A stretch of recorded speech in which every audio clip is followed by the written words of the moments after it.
A donde quiera que vayas y donde quiera que estés, como familia estamos conectados. Y hoy, más que ayer, nos conectamos para estudiar juntos la Biblia, como familia de Centro Bíblico El Camino.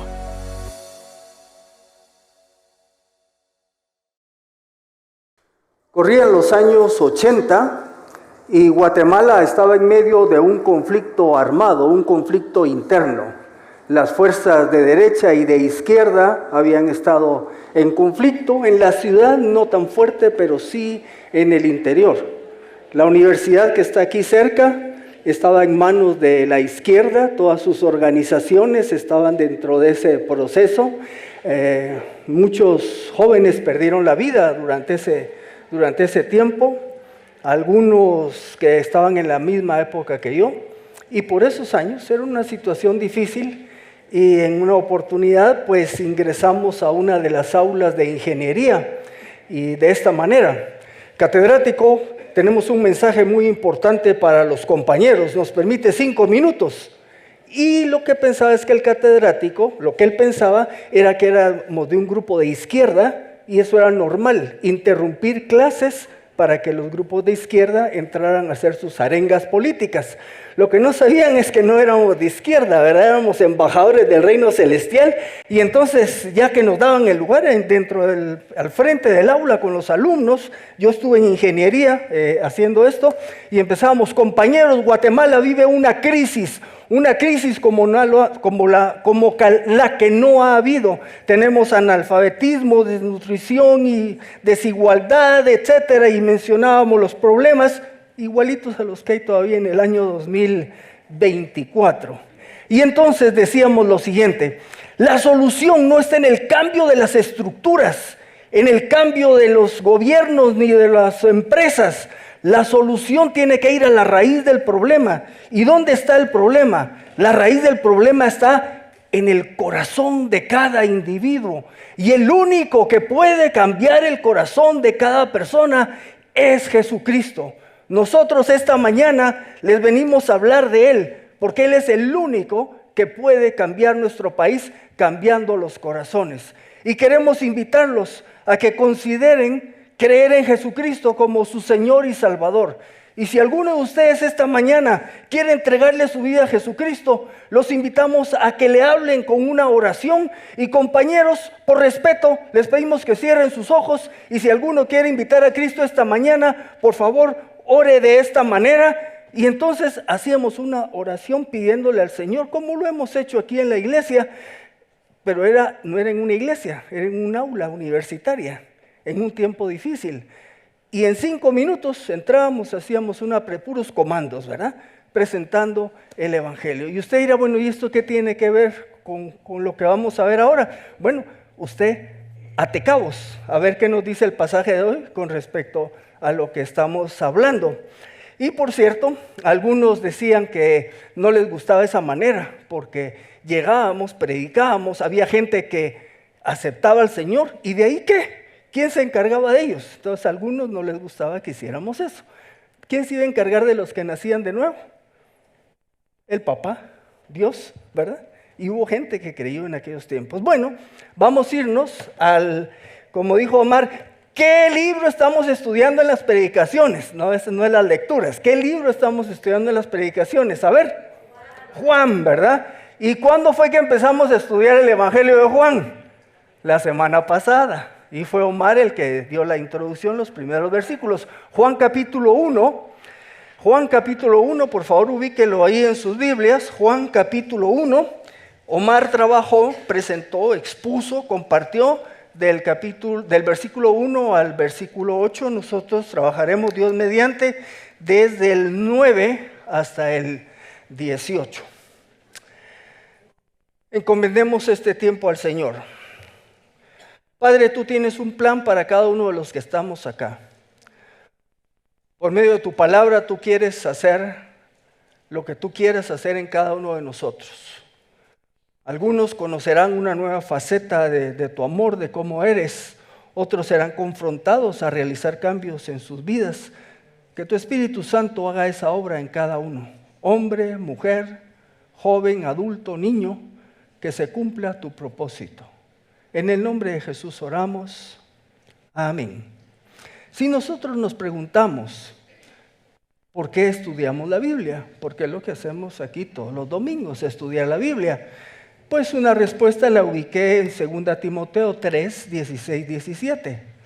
Esa pregunta se le hice a uno de mis nietos, ¿por qué estudiamos la Biblia? Y le leí el pasaje. Toda la Escritura es inspirada por Dios y es útil para enseñanza, para la reprensión, para la corrección, para la instrucción en justicia, a fin de que el hombre, y aquí quiere decir el hombre y la mujer de Dios, sea perfecto, enteramente capacitado para toda buena obra. Así que nos exponemos los domingos y en otros tiempos de la semana a la palabra del Señor para que haga una obra en nosotros, para que nos enseñe, nos reprenda, nos corrija, nos instruya en justicia, para que entonces vaya transformándonos para hacernos perfectos, enteramente capacitados para toda buena obra. Hace algún tiempo estuve en una iglesia donde predicó un pastor que se llama Evis Carballosa. Él fue en un tiempo, por los años creo que 80, rector del CETECA y actualmente pues vive en España y es escritor, un hombre prolífico, y él utiliza una pregunta cuando quiere compartir acerca del Señor. Y la pregunta es, le habla a cualquier persona y le dice, mire, ¿cómo se hace para llegar de aquí a allá?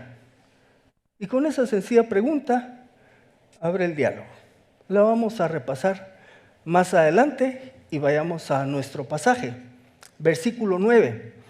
Dice el apóstol Juan, existía la luz verdadera que al venir al mundo alumbra a todo hombre. Nueva Biblia de las Américas.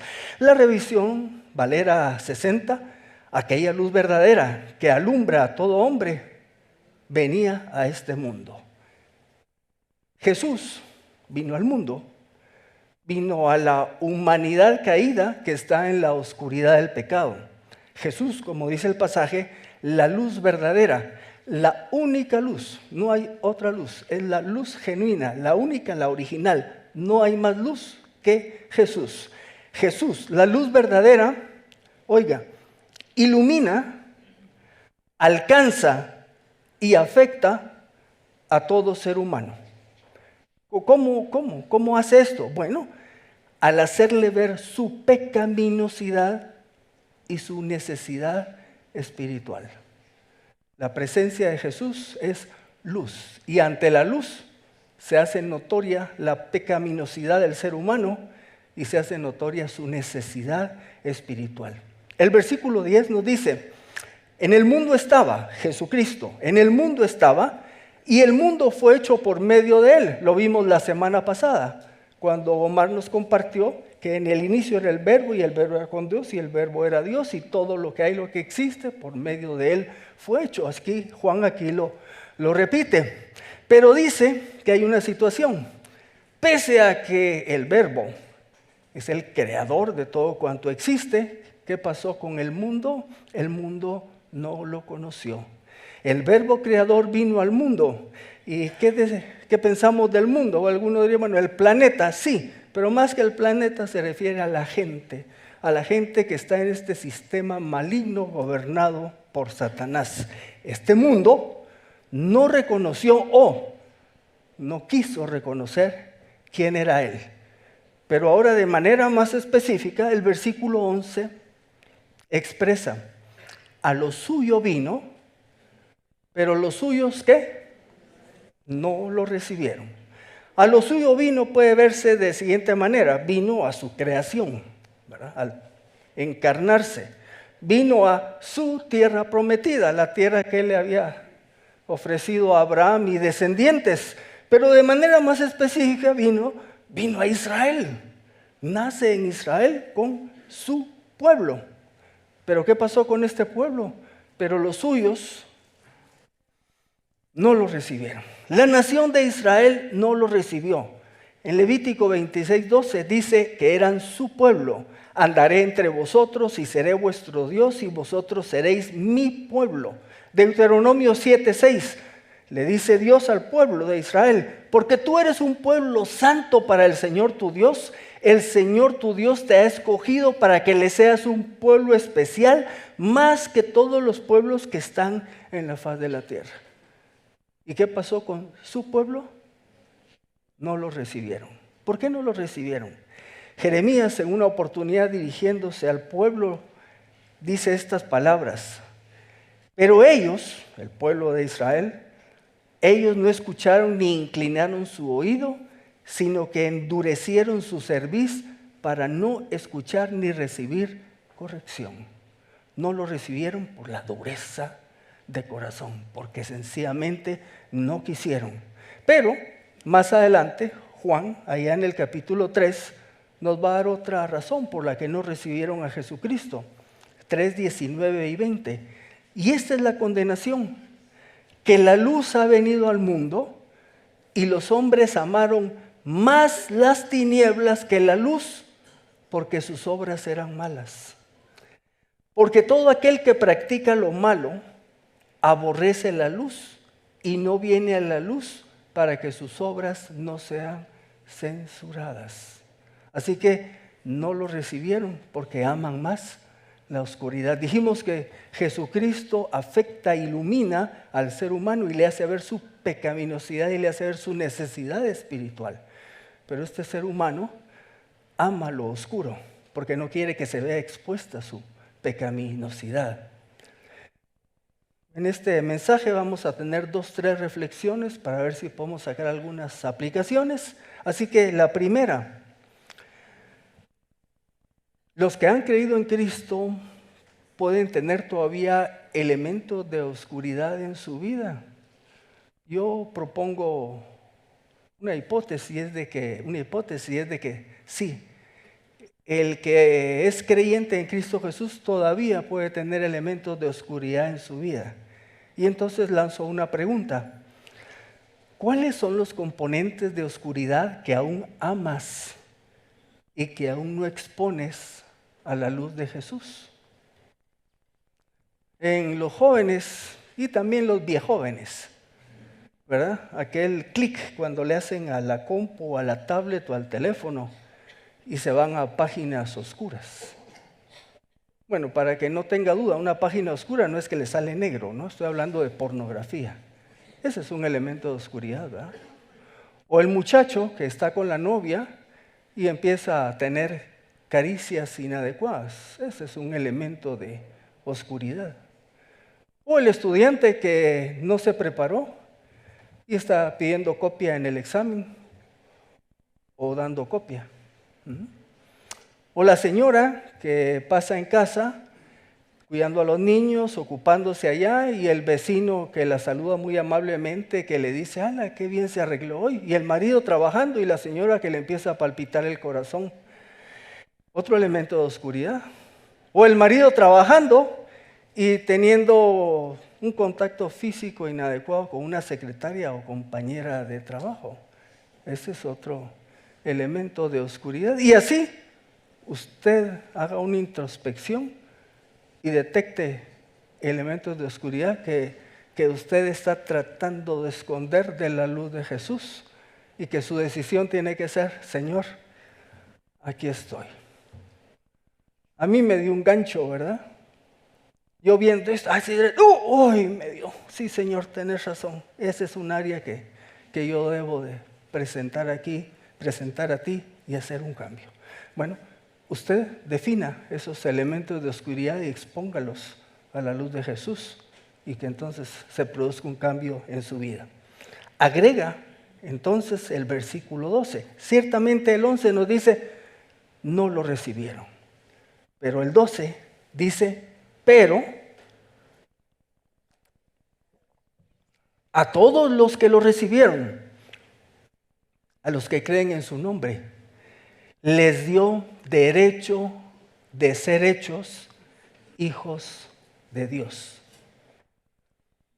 Reacción a la luz de Jesús. Hubo unos que son iluminados y reaccionan favorablemente y en vez de rechazarlo, lo reciben. La palabra recibir puede tener estas ideas: tomar, agarrar, aceptar, agarrar de manera activa. Cuando una persona es confrontada ante la luz de Jesús, puede reaccionar positivamente y dice, lo recibe. Recibe lo que Jesús le está ofreciendo. Lo agarra. No deja que se vaya.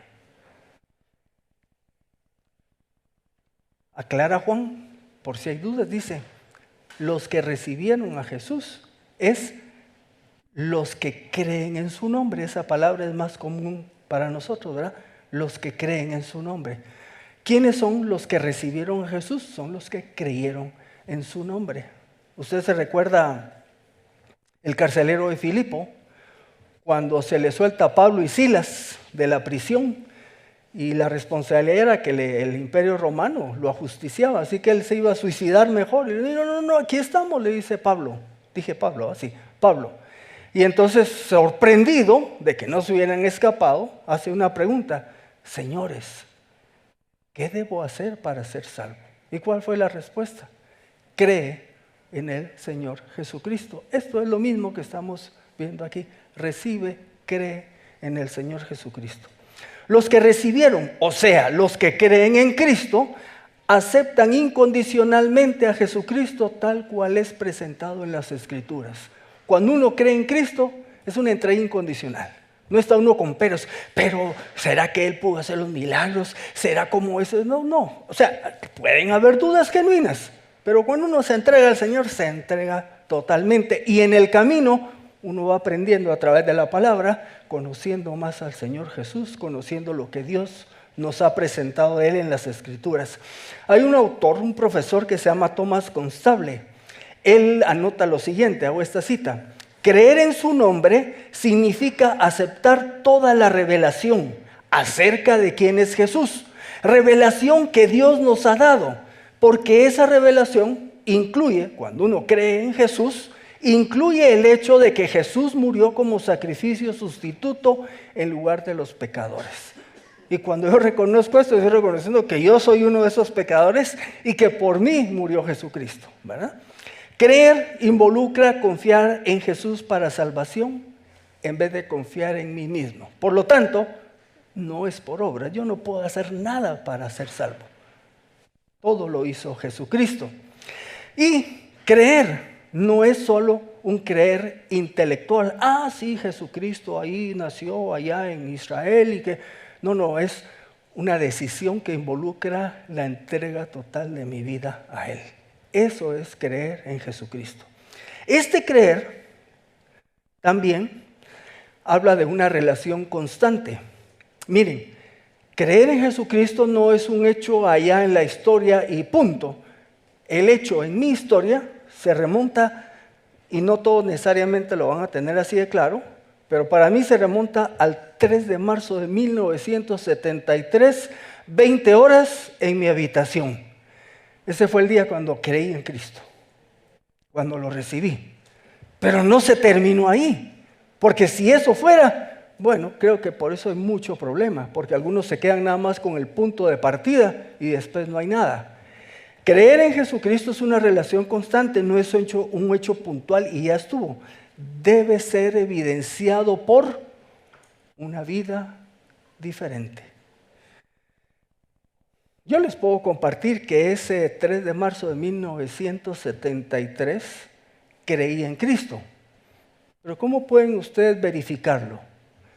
Pues la única manera de verificarlo es ver cómo es mi conducta. Si mi conducta refleja que hay una nueva vida en mí, que he nacido de nuevo, igual para cada uno de los que estamos acá. Romanos 8:14 expresa: porque todos los que son guiados por el Espíritu de Dios, los que son guiados por el Espíritu de Dios, estos son hijos de Dios. ¿Es usted hijo de Dios? Bueno, entonces usted debe estar siendo guiado por el Espíritu de Dios. Y si usted está siendo guiado por el Espíritu de Dios, su vida está entonces reproduciendo el fruto del Espíritu, por ejemplo, más otro montón de cambios que produce Él en nuestra vida. Ahora, a estos que le recibieron, a los que creyeron en su nombre, continúa el mismo versículo, dice, les dio el derecho de ser hechos hijos de Dios. Los cristianos son hijos de Dios porque han nacido de nuevo. Y este nuevo nacimiento, lo veremos más adelante, es obra del Espíritu Santo. Y Jesús les da el derecho de ser hechos hijos de Dios.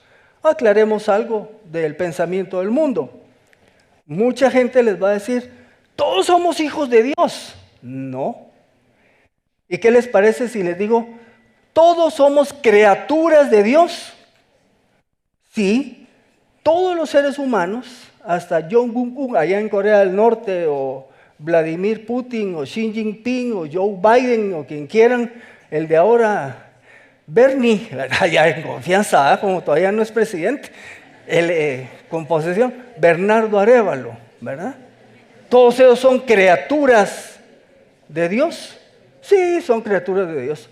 Ahora, hijos, hijos, solo aquellos que le han recibido, que han creído en Él como Señor y Salvador.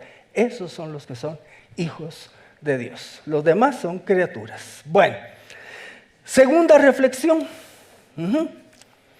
Hemos visto que hay algunos que no reciben a Jesucristo, rechazan a Jesucristo, y otros que lo reciben y que creen en Él. Preguntémonos, ¿cuál es la más grande necesidad del ser humano?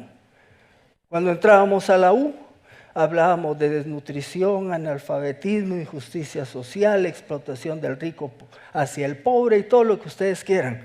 Y alguno diría, ¿cuál es la más grande necesidad del mundo? De alimento, de vestido, de vivienda, de un trato justo, ¿verdad? Que no lo discriminen. Bueno, todas esas son necesidades que sí existen. Pero la más grande necesidad del ser humano, voy a leer unos pasajes a ver qué nos dice. Efesios 2:1. El ser humano está muerto en sus delitos y pecados. Romanos 6:23. Porque la paga del pecado es muerte. Mateo 13:49-50, Jesús dice, así será el fin del mundo. Saldrán los ángeles y apartarán a los malos de entre los justos, y a los malos los echarán en el horno de fuego. Allí habrá llanto y crujir de dientes. ¿Cuál es la más grande necesidad del ser humano? La necesidad de ser salvo. Está muerto, el que no tiene a Cristo está muerto en sus delitos y pecados, y su destino eterno es separación eterna de Dios, en condenación, y no solo en eso, sino que ahí dice en una situación de sufrimiento eterno. Es la más grande necesidad del ser humano. Así están las personas. ¿Ustedes creen que no nos daba miedo entrar a la universidad, interrumpir las clases y que de pronto vinieran los de izquierda y se armara o éramos muy valientes? Superman, ¿verdad? No, claro que nos daba miedo. ¿Y entonces por qué lo hacíamos? ¿Y por qué todavía hoy día compartimos el Evangelio con gente que nos puede rechazar, que después se puede burlar por nosotros, que por compartir el Evangelio en la oficina el jefe después me puede ver si me saca? ¿Por qué me juego el riesgo? Porque las personas están en peligro, están muertos en sus delitos y pecados, y si no conocen a Cristo, si no creen en Cristo como su Señor y Salvador personal, se pierden eternamente. Así que por esa razón seguimos proclamando el mensaje del Evangelio. Nos agrega Juan que los que creyeron, dice, nacieron no de sangre, ni de la voluntad de carne, ni de la voluntad de varón, sino de Dios. La Nueva Traducción Viviente lo dice así: ellos nacen de nuevo, no mediante un nacimiento físico como resultado de la pasión o de la iniciativa humana, sino por medio de un nacimiento que proviene de Dios. El creer en Cristo, nacer de nuevo, no es algo que se obtiene por herencia. Los chicos que estén aquí menores de edad o recién llegando a la mayoría y que han venido a la congregación por años, ustedes no son cristianos porque sus papás lo sean. porque Dios no tiene nietos, Dios solo tiene hijos espirituales en donde cada uno ha tomado la decisión, ha creído, ha recibido a Cristo como su Señor y Salvador personal. Así que no es por descendencia física, tampoco es cuestión de logros, no es porque tú te ganas el llegar a ser hijo de Dios, no. El que pagó el precio por eso fue Jesucristo. No es por tu decisión, no es que un día tú dijiste, ay, yo voy a ser cristiano, ¿verdad? No es así, no es un esfuerzo meramente humano. Se nos dice en el mismo versículo que estos que nacieron, que no fue por el lado humano ni por la voluntad del ser humano, es que este nuevo nacimiento es una obra efectuada por el Espíritu Santo. Recibir y creer no es algo que el humano logre por sus méritos, es Dios quien otorga ese derecho. Y llego a una tercera reflexión.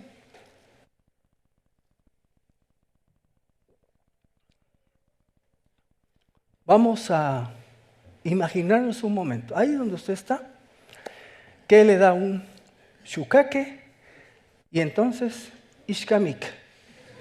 Como yo sé que no hablan mi lenguaje, lo que estoy diciendo es que de pronto pierde el conocimiento y se muere.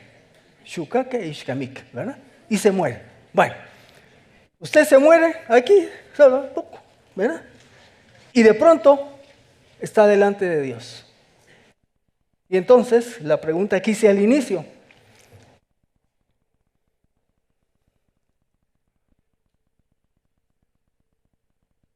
David, toda una trayectoria de vida, de todo, ha sido ujier y tal. ¿Por qué te debo dejar entrar a mi cielo?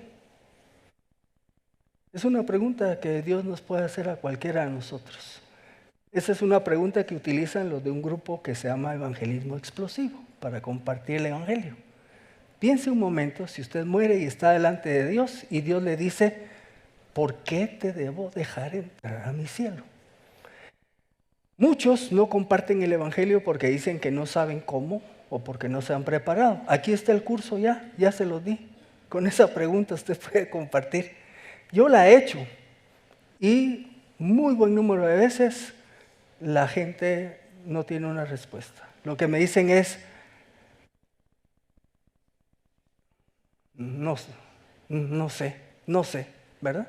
Y claro, ante el no sé, usted le dice, yo sí sé, ¿verdad? Y le comparte. Bueno, sabe que esta mañana estaba desayunando con uno de mis nietos, 12 años, y uno dice, ¿será que ya atinan o no atinan, verdad? Uno siempre ve, y mis hijos de 40, ¿será que atinan o no atinan? ¿Va? Bueno, a él le hice la pregunta que hice al inicio. Mira, si alguien te dijera, ¿cómo hacemos para llegar de aquí a allá? Y entonces me dice, hacia el norte, me dice, ¿verdad? Entonces, no. La pregunta le digo, si alguien dice, ¿cómo haces para ir de esta vida allá al cielo, a la vida de Dios? ¿Cuál sería la respuesta? Pues yo esperaba que no supiera, ¿verdad? O que fuera confuso para él preguntar. Entonces me dijo, recibiendo a Cristo, me dijo. Yo quería que fallara. Y entonces le dije, vamos a ponerle un poco más difícil. ¿Qué quiere decir recibir a Cristo? Confiar en Él, me dijo. Ahí me quedé. Ya no seguí, ¿verdad? Bueno, pues esa es la respuesta que debería esperarse. Don Edis Carballosa fue el que me enseñó esta otra manera. Él dice que estaba en una cola de un banco y había un religioso atrás de él hablando y entonces se le ocurrió, mire, ¿cómo hago para llegar de aquí para allá? ¿Cómo así? Sí, de esta vida allá. Y se le queda viendo el religioso y le dice, porque don Edis es bajito, ¿no? Entonces le dijo, pórtate bien, le dijo. Fue la respuesta. Esa es una respuesta de que la salvación es por obras. Y entonces avanza un poco más y había un guardia de seguridad en el banco. Y entonces le dijo la misma pregunta. Y el guardia de seguridad le dijo, creyendo en el Señor Jesucristo como mi Señor y Salvador personal. Y digo, este sí sabía. Y el religioso andaba perdido. Así que, como esto es de reflexión, yo le dejo estas dos maneras para que usted las practique. Vaya con alguien de sus amigos y hágale cualquiera de las dos. Si te mueres y te presentas delante de Dios y Dios te pregunta, ¿por qué te debo dejar entrar a mi cielo? ¿Qué le dirías? Y en función de su respuesta, aunque le diga, porque creí en Cristo como mi Señor y Salvador personal, y usted le diga, ok, contame, ¿cómo fue eso? ¿Cómo fue que creíste? Y usted asegúrese, porque es que si no se va a perder eternamente. Bueno, versículo 14. Y la palabra, el verbo, se hizo carne y habitó entre nosotros y contemplamos su gloria como la gloria del unigénito del Padre, lleno de gracia y de verdad. Juan está escribiendo este evangelio allá por el año 90. Han pasado más de 60 años desde que Cristo estuvo en la tierra y dio su vida por todos nosotros. Hay iglesias en todo lo que era el Imperio Romano, en Asia Menor, allá en Palestina también, norte de África, pero han habido cambios. Han surgido grupos que niegan la verdad. Y él escribe este evangelio donde va a ilustrar y va a centrar a la iglesia en las cosas que se deben de creer. Y acá cuando dice que el verbo se hizo carne, lo que está diciendo es que este verbo del que habló al inicio en el capítulo 1, a los primeros versículos, en su momento entra en la historia de la humanidad haciéndose hombre. Y Jesucristo no apareció de 30 años.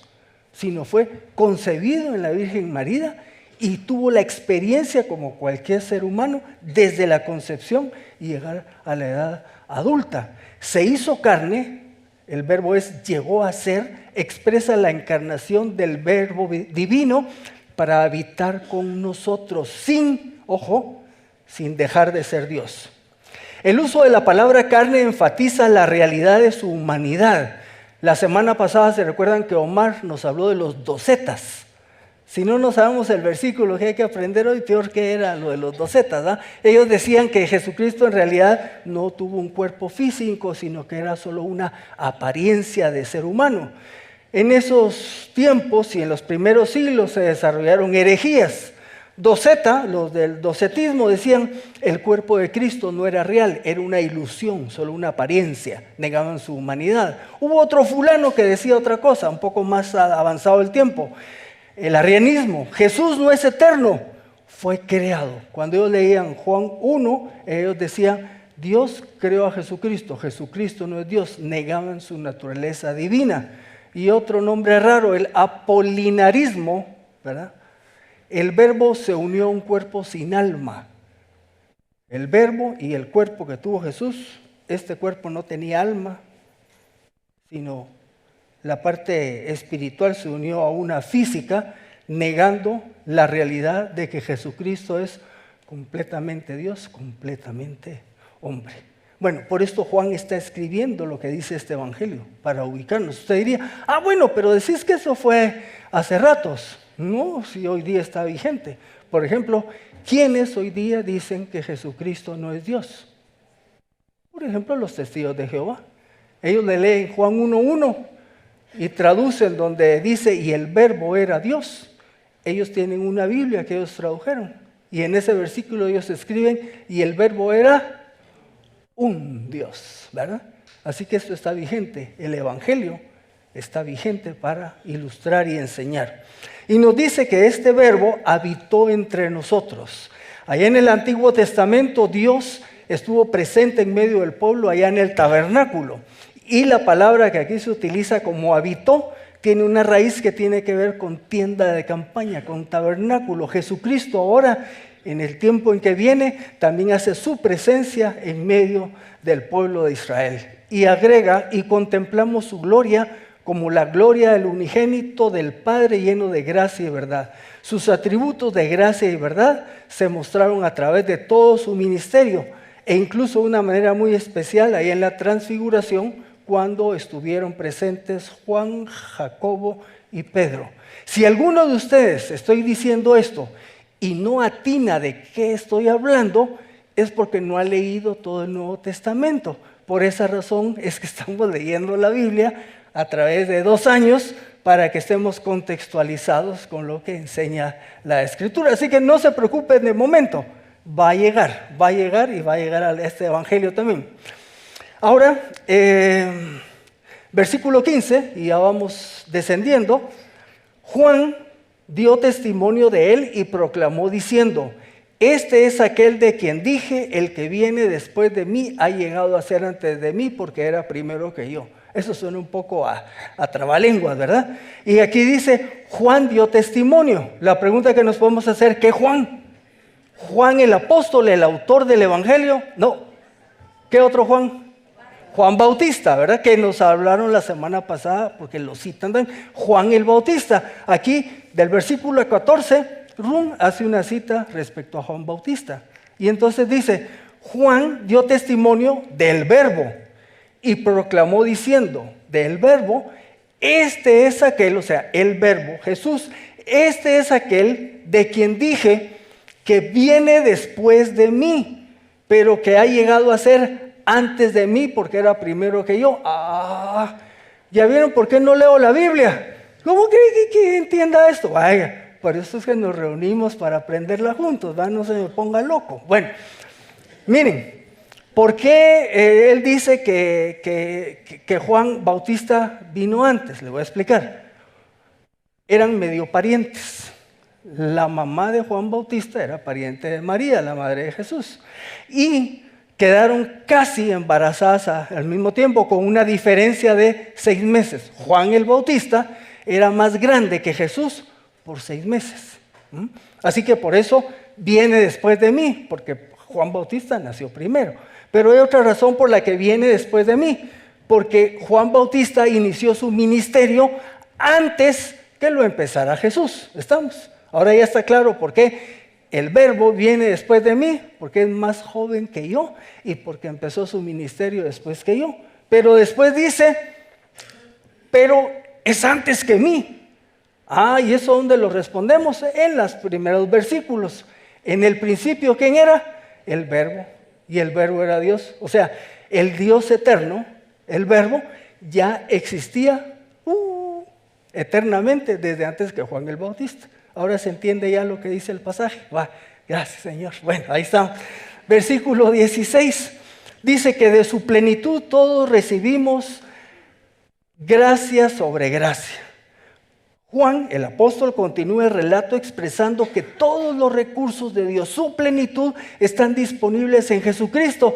De ahí que es gracia sobre gracia. Existe o expresa la continua e interminable provisión de dicha gracia. Cuando yo leo esto, le digo, Señor, entiendo por qué no me has fulminado. Porque mi vida, si yo la evaluara en función de mis obras, estoy perdido. Pero su gracia, a partir de que nací de nuevo, hasta todos estos años que el Señor ha permitido, ha estado funcionando. No me ha dado lo que merezco, porque su gracia para todos nosotros se extiende a través del tiempo y de los años. La ley fue dada por medio de Moisés, pero la gracia y la verdad nos han llegado por medio de Jesucristo. Lo comento de esta manera. La ley fue dada por medio de Moisés. Se puede abordar de distintas maneras, yo lo abordo de esta manera. En Gálatas 3:24, Pablo dice, de manera que la ley ha sido nuestro ayo para llevarnos a Cristo. Otra versión dice, ha sido nuestro tutor para llevarnos a Cristo. La NBLA, nuestra guía para llevarnos a Cristo, a fin de que fuésemos justificados por la fe. Ok, la ley vino por medio de Moisés y la ley tuvo un objetivo, como lo dice aquí Pablo, ser nuestro ayo, orientarnos para llevarnos a Cristo. Pero la gracia, obviamente, era la que trae por medio de Jesucristo, el don de Dios. El ser salvos por medio de la fe, no por obras, para que nadie se gloríe. Y es hasta en este versículo que aparece el nombre de Jesucristo. Si usted lo vuelve a leer después en su casa, agarre del 1, versículo 1 en adelante, habla del verbo, el verbo, y hasta en el 17 aparece Jesucristo. El verbo del que habla los primeros versículos es Jesucristo, porque en la gracia y la verdad fueron expresadas de manera total. A Dios, concluye entonces esta sección, nadie lo ha visto jamás. El Dios único que está en el seno del Padre, Él lo ha dado a conocer.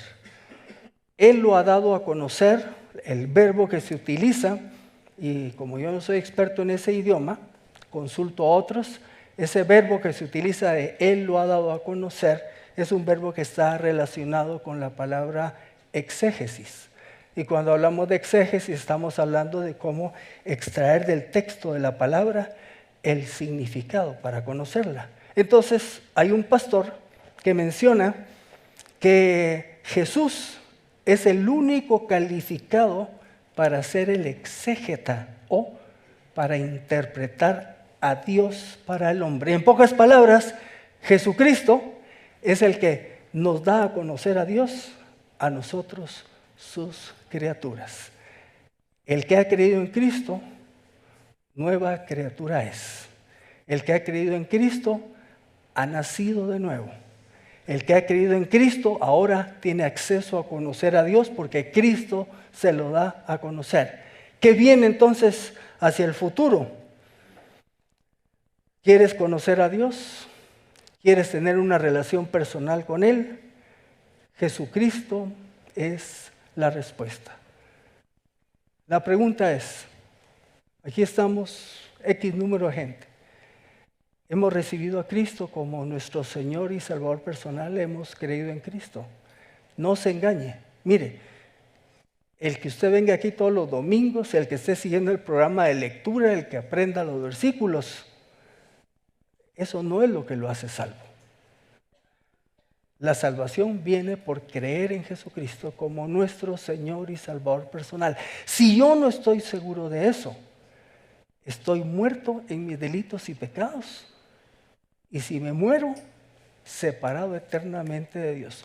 No se juegue el riesgo. La semana pasada Omar hizo una invitación para entregarle la vida al Señor Jesús. Si usted quiere entregarle su vida al Señor Jesús, es sencillamente que usted crea en Él. Creo en ti como mi Señor y Salvador personal. La pregunta para todos los demás es, ¿qué vamos a hacer con la nueva vida que tenemos? ¿Qué va a hacer usted este año? Bueno, voy a leer la Biblia del 2024 para seguir el proyecto del 2025. Ok, perfecto. Y solamente eso. ¿Qué más va a hacer?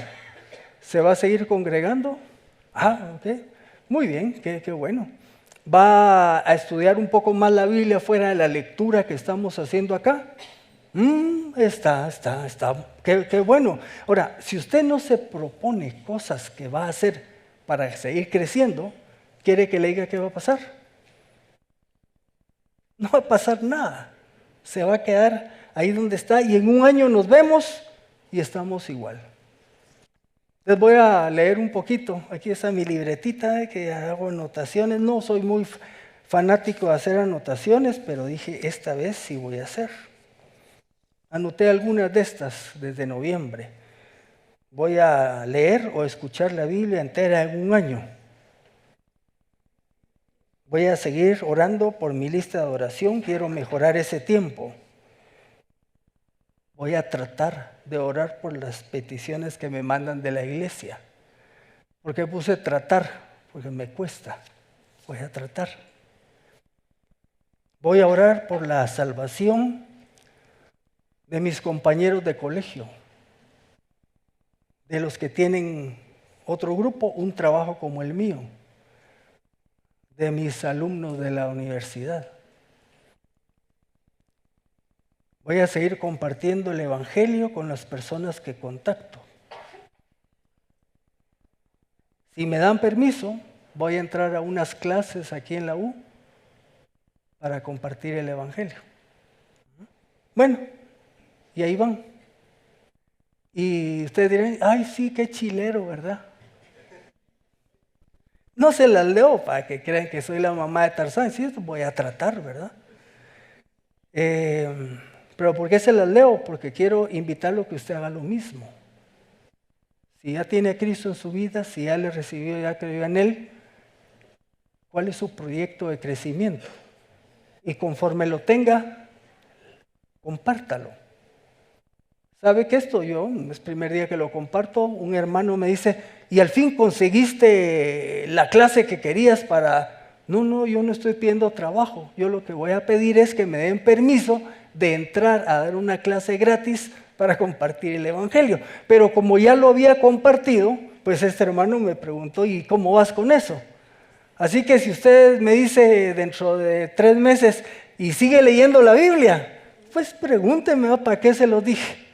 Pero yo le invito a que usted haga lo mismo y que juntos nos motivemos unos a otros. Vamos a orar. Padre, te damos gracias por tu palabra.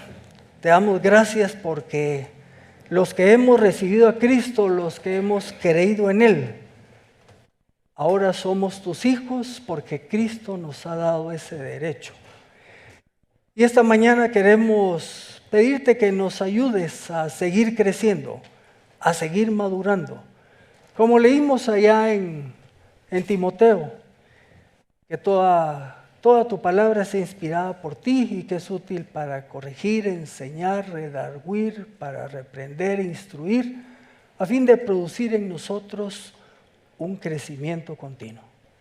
En el nombre de Jesús nos encomendamos en tus manos. Amén.